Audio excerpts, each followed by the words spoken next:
सुप्रभात बच्चों, कैसे हैं आप सभी। उम्मीद है आप सभी खुश होंगे और स्वस्थ होंगे, वीडियोस भी देख रहे होंगे और अपना काम भी पूरा कर रहे होंगे। तो बच्चों, कल हम कर रहे थे हमारी हिंदी पाठ्य पुस्तक खुलते पंख का पाठ 20। पाठ 20 बच्चों, पाठ 20 में हम पढ़ रहे थे कुछ संयुक्त अक्षरों के बारे में। तो अभी तक हमने स्वर पढ़ा और व्यंजन पढ़ा। व्यंजन के अलावा हमारे पास 4 और ऐसे अक्षर हैं जिसे हम संयुक्त व्यंजन कहते हैं या संयुक्त अक्षर कहते हैं। तो इन अक्षरों के बारे में हमने पिछले वीडियो में भी पढ़ा था और आज हम इन शब्दों को और हमने पढ़ा था कि इन शब्दों को हम किस तरह से बनाते हैं, यानी ये कैसे बनते हैं। ये 2 व्यंजन जिनके बारे में हम पढ़ा है, उन्हीं में से 2 व्यंजन को मिला करके बनाते हैं और हमने बनाना भी सीखा था। अब इन्हीं अक्षरों से हम शब्द बनाएंगे। तो बच्चों, आप अपनी किताब में अगर देखें पृष्ठ संख्या 8080 में यानी 80 में, तो आपको यहाँ पे कुछ शब्द दिए गए हैं जो इन व्यंजनों से मिलकर बने हैं। जैसे कि बच्चों, हमारे पास यहाँ पे शब्द है बोल बोल कर पढ़ो। बोल कर पढ़ो, ढ पे ओ की मात्रा पढ़ो। अब इनसे शब्द बनेगा। सबसे पहले हम लेंगे छ से क्षत्रिय वाला छ से शब्द हम बनाएंगे। कुछ शब्द आपके किताब में दिए गए हैं और कुछ बाहर से भी हम बनाएंगे। तो यहाँ पे छ से हम सबसे पहला जो शब्द बनाएंगे वो है क्षण। ये है क्षण। उसके बाद हमारे पास अगला शब्द है क्षमा। म पे आ की मात्रा म, क्षमा। उसके बाद है कक्षा, क और क्षा, कक्षा।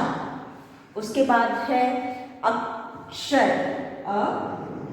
फिर है क्षर, अक्षर। अब बच्चों, ये वो शब्द है जो आपके किताब में दिए गए हैं। तो यहाँ पे हमने सभी शब्दों में क्ष का प्रयोग किया है। आप यहाँ पे देख सकते हो क्षण यानी कुछ ही देर में, क्षण भर में। तो बहुत कम समय, क्षण भर में कहते हैं ना, कुछ समय में। तो यहाँ पे जहाँ पे भी हमें बहुत कम से कम समय का प्रयोग करना, वहाँ हम क्षण का प्रयोग करते हैं। तो क्षण भर में बारिश होने लगी या क्षण भर में सूरज बादलों में छुप गए, तो बहुत जल्दी होने वाला काम को हम क्षण भर में कहते हैं, जो कि बहुत हमें ऐसे कुछ होता है कि हमें पता भी नहीं चलता। उसके बाद बहुत थोड़ी सी समय में क्षमा यानी माफ़ी मांगना। जब हम गलती करते हैं तो क्षमा मांगते हैं। तो यहाँ पे माफ़ी मांगने के लिए हम क्षमा शब्द का प्रयोग करते हैं। उसके बाद है कक्षा यानी क्लास होता है।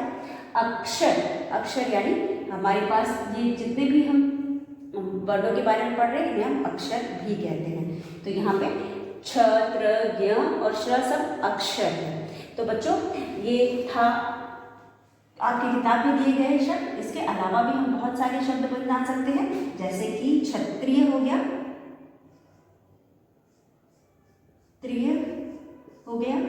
उसके बाद छ से बने वाला शब्द है रक्षा,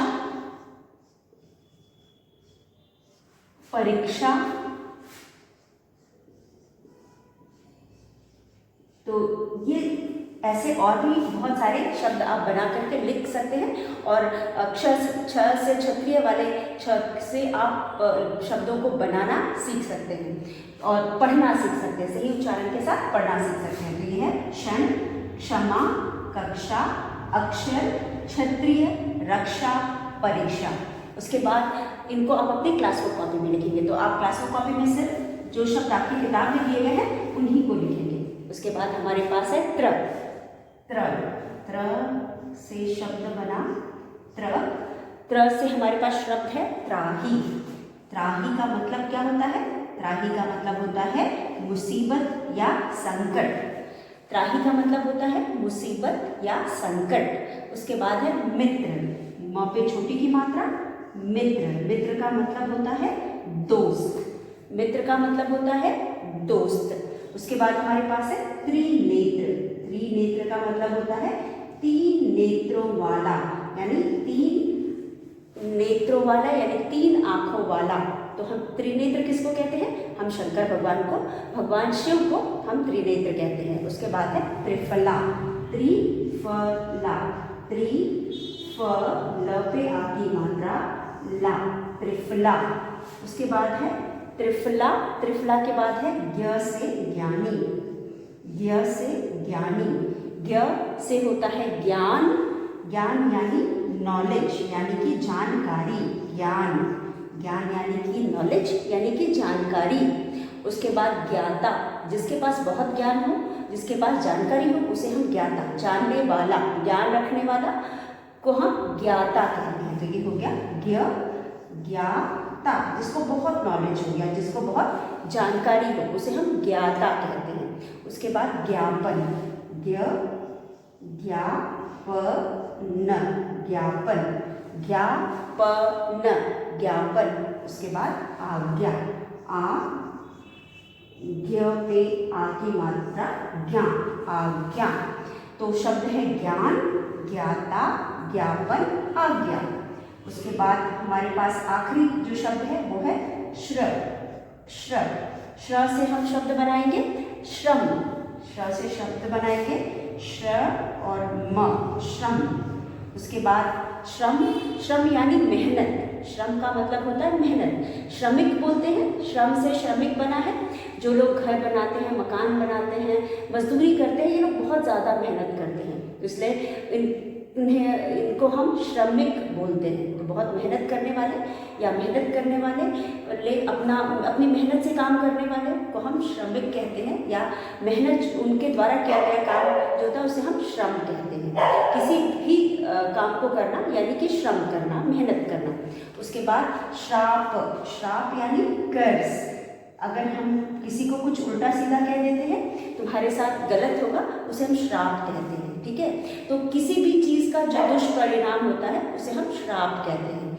तो यहाँ पे ये है श्राप, किसी से नुकसान जिस चीज़ से पहुँचता है, जिस बात से, उसे हम श्राप कहते हैं। तो आपने सुना होगा कि ऋषि मुनि या भगवान जो हुआ करते थे बहुत नाराज़ होते थे, या हमसे कोई गलती हो जाती थी तो हमें मतलब किसी को भी श्राप दे दिया करते थे। तो यहाँ पे श्राप का मतलब है किसी को बुरा, किसी के लिए बुरा कहना।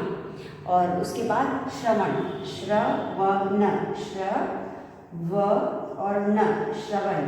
श्रवण का मतलब होता है सुनना, श्रवण का मतलब होता है सुनना। श्रावण, श्रावण का मतलब होता है, श्रावण का मतलब है सावन, सावन, श्रावण। सावन एक महीना होता है जो हिंदी, जैसे कि हम इंग्लिश के महीने में हम मंथ्स में हम जनवरी फरवरी बोलते हैं, उसी तरह हिंदी का श्रावण एक हिंदी का महीना होता है। हिंदी के कैलेंडर के हिसाब से भी हमारे पास अलग अलग महीने होते हैं, उसमें से एक श्रावण महीना है जो बारिश के टाइम आता है, जिसमें खूब बारिश होती है, और कहा जाता है श्रावण के बाद फिर बारिश खत्म हो जाती है। तो यहाँ पे श्रावण महीने में खूब बारिश होती है और ये एक हिंदी का महीना होता है। तो यहाँ पे हमने वो शब्द लिखे जो हमारी किताब में दिए गए हैं। अब उसके बाद त्राही यानी कि मुसीबत यानी कि संकट। त्राही कैसे होता है, बाढ़ आती है तो संकट आता है, मतलब प्राकृतिक मुसीबत हो सकती है, बर्बादी हो सकती है, वह ऐसा कोई संकट जिसमें बहुत बर्बादी होती है तो हम कहते हैं त्राही। ठीक है, मित्र, मित्र मतलब दोस्त बताया मैंने। त्रिनेत्र मतलब तीन आंख वाला यानी तीन नयन वाला।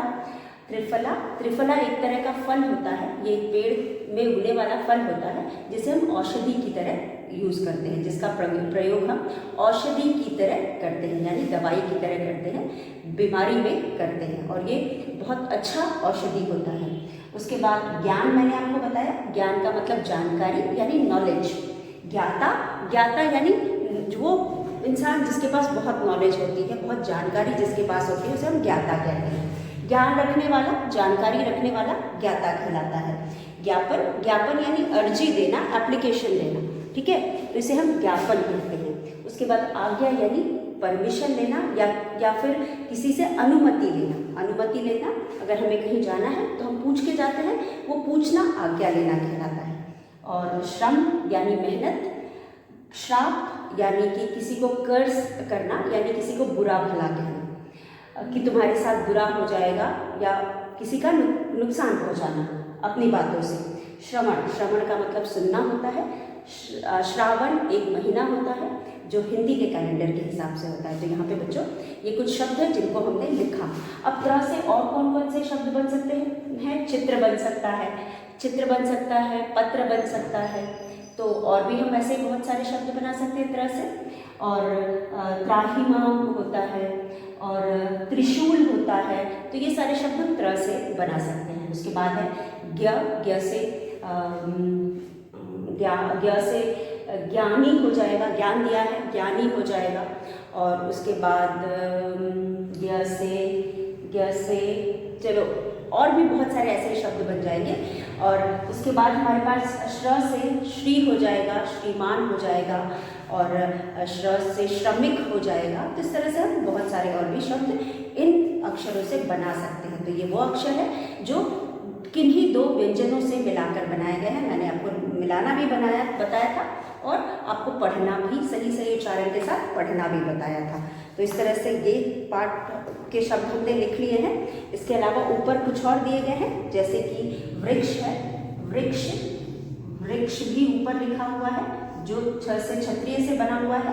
चित्र के साथ वृक्ष है।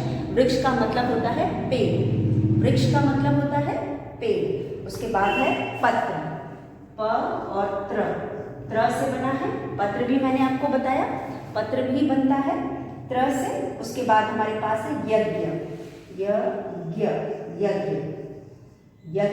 ज्ञ से बना। उसके बाद हमारे पास है आश्रम,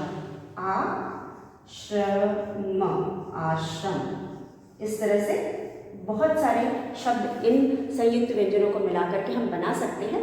और कुछ शब्द हम आगे पाठ में भी पढ़ेंगे। तो जैसा कि आप जानते हो कि हर पाठ के बाद, हर मात्रा के बाद हमारे पास एक पाठ होता है जिसमें जो मात्रा हम पढ़ रहे होते हैं या जो जिस चीज़ के बारे में पढ़ रहे होते हैं उसका प्रयोग बताया गया। तो यहाँ पे हम मात्रा तो नहीं पढ़ रहे हैं, हम यहाँ पे संयुक्त व्यंजन पढ़ रहे हैं। इन्हीं संयुक्त व्यंजनों से बनने वाले कुछ शब्द हमने हमारे आगे के पाठ में भी हमें देखने और पढ़ने को मिलेगा।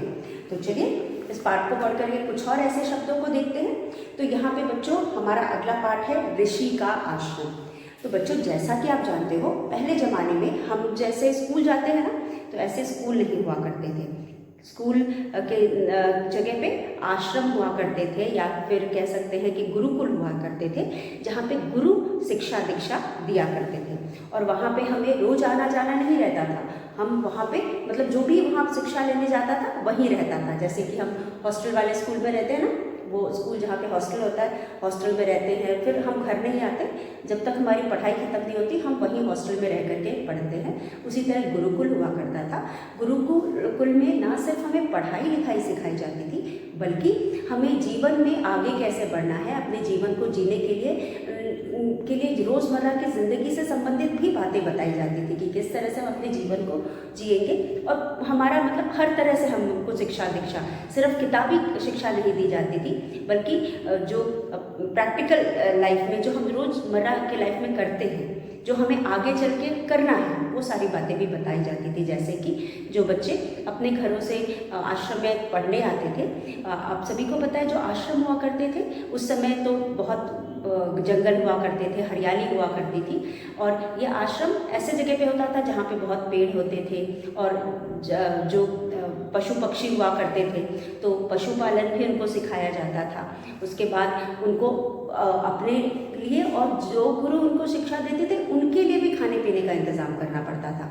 और पढ़ाई लिखाई भी करनी पड़ती थी, साफ़ सफाई भी करना पड़ता था। जिस जगह पे वो रहते थे आसपास की जगह को साफ़ सफाई करके उसे ठीक ठाक रखना पड़ता था। और खेती बाड़ी भी करना पड़ता था, मतलब थोड़े थोड़े फल सब्जियां लगाना या फिर पशुओं का पालन करना और उसके बाद पशुओं के लिए चारा लाना और फिर खाना बनाकर खुद भी खाना और गुरु लोगों को भी खिलाना। तो ये सारी चीज़ें जब सीख करके, और विद्या तो उनको मिलती ही थी, तो और जब ये सारी चीज़ें सीख करके बच्चे वहाँ से आते थे तो उनको वो पूरी तरह से अपने जीवन, एक अच्छा जीवन जीने के लिए तैयार हो जाते थे। तो ऐसा नहीं था कि सिर्फ पढ़ाई लिखाई सिखाई जाती है। जैसे आज के विद्यालय में अगर आप जाते हो तो आपको पढ़ाई लिखाई सिखाई जाती है, उसके अलावा आपको ऐसी ट्रेनिंग दी जाती है जहाँ पे आप अपने जीवन कुछ नौकरी पा सको, है ना। रोज, क्योंकि हमारे जीवन का मकसद होता है अपने जीवन को चलाना, अपने परिवार को चलाना। तो अभी हम छोटे हैं, एक दिन बड़े होंगे, हमारी शादी होगी, हमें अपने माँ बाप को देखना पड़ेगा, हमारे परिवार को देखना होगा, तो उसके लिए हमें पैसे कमाने होंगे। तो हर आदमी के जीवन का मुख्य मकसद होता है अपनी जीविका कमाना। तो यहाँ पे सिर्फ पढ़ाई के जरिए जीविका कमाना नहीं सिखाया जाता था, अपनी ज़िंदगी में और जितने भी काम थे सब करना सिखाया जाता था। तो बच्चों, क्योंकि आज का समय यही समाप्त होता है, तो हम पहले आगे का पार्ट जो है उसके बारे में कल के वीडियो में पढ़ेंगे और समझेंगे। आज के लिए बस इतना। जो भी आज हमने किया है आप उसे पढ़कर समझ लीजिएगा, और जोर जोर से पढ़ेंगे तो आपको लिखना और पढ़ना दोनों आएगा। उसके बाद कल के वीडियो में हम इन मात्राओं से संबंधित या इन अक्षरों से संबंधित पाठ पढ़ेंगे और इनके बारे में और भी पढ़कर लिखकर जानेंगे। आज के लिए बस इतना। कल एक बार फिर मिलेंगे। धन्यवाद।